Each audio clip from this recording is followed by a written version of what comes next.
Let's look at this question.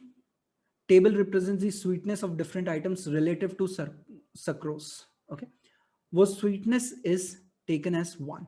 So sucrose, the sweetness is taken as 1 and rest of it is with respect to sucrose. So if I call sucrose as 1, then glucose will be 0.74. So if I call sucrose as 100, this will turn out to be 74. That's precisely what this table means. Now, approximately how many times sweeter than sucrose is the mixture containing glucose, sucrose, and fructose in the ratio 1:2:3. So you've got 1, 2, and 3 over here. And you're mixing what? You're mixing glucose. Glucose has got an average of 0.74. Sucrose has got an average of 1. And finally, what do you have? You have fructose at 1.7. You're mixing all the three and you are trying to get down to the final sweetness over here, which is X, let's say, suppose. So let's try and calculate the value of X over here. Now, we don't really know which one will create a surplus and which one will create a deficit. So I'm going to follow one convention. X minus of 0.74 into 1 should be, sorry, X minus of 0.74 into 1 plus X minus of 1 into 2 plus X minus of 1.7 into 3.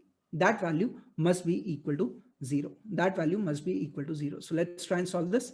X, 2x and 3x is going to give me 6x on one side. On the other, you will get 0.74. So I take it on the other side, 0.74 plus of 2 plus of 5.1. So that value will be 7.1 and 7.84. 7.84 is the value that you're going to get on your right hand side. So what will be the value of X? 7.84 divided by 6. So that's going to be 6 ones are 6 and 6 threes are 18. 1.30, right? So 1.3 will be the answer for this problem.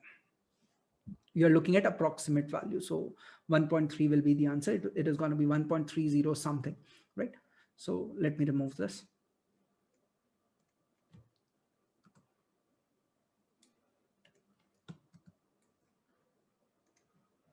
Now, table represents the sweetness once again with respect to sucrose, and you are saying these are the relative sweetness with respect to sucrose. Now, what is the minimum amount of sucrose to the nearest gram that must be added to 1 gram of saccharin to make a mixture that will be at least 100 times as sweet as glucose? 100 times as sweet as glucose is what you are looking at. So at least 100 times. So it can be higher than that. I'm fine with that, but that should at least be 100 times of this. 100 times of this implies what? 74. And you are mixing what? You are mixing sucrose, let's say suppose X grams, and that has got an average sweetness of 1, with saccharin, which has got an average sweetness of 675. And how many grams of saccharin? 1 gram of saccharin. So I'm taking 1 gram of saccharin over here, and you want at least this to be 74. So let's try and calculate the value of X over there. So we will say 675 minus 74, 675 minus of 74 into 1 should be equal to 74 minus 1 into X. So what are we going to get? We will get 601 should be equal to 73 into X. This is the value that I want. If I want exactly 74 to be the value over here, right? So this value then turns out to be 8.2 something, right? If this value turns out to be 8 point something, then what are we saying?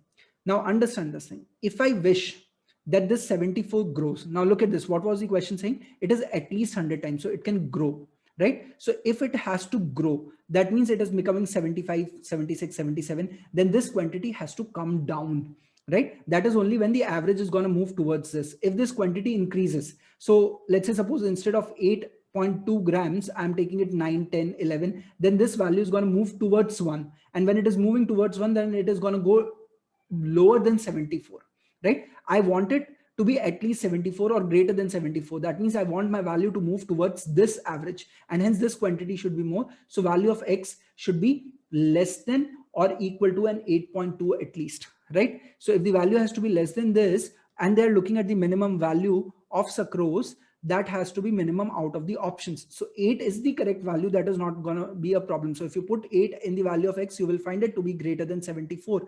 That's fair. But if you put 7, it is still going to be lower than this value of 74 will increase from there on. For 8 also this will increase. For 7 also it will increase further. But out of the options, which one is the lowest value? 7 will be the lowest value, and hence that will be the answer for this problem.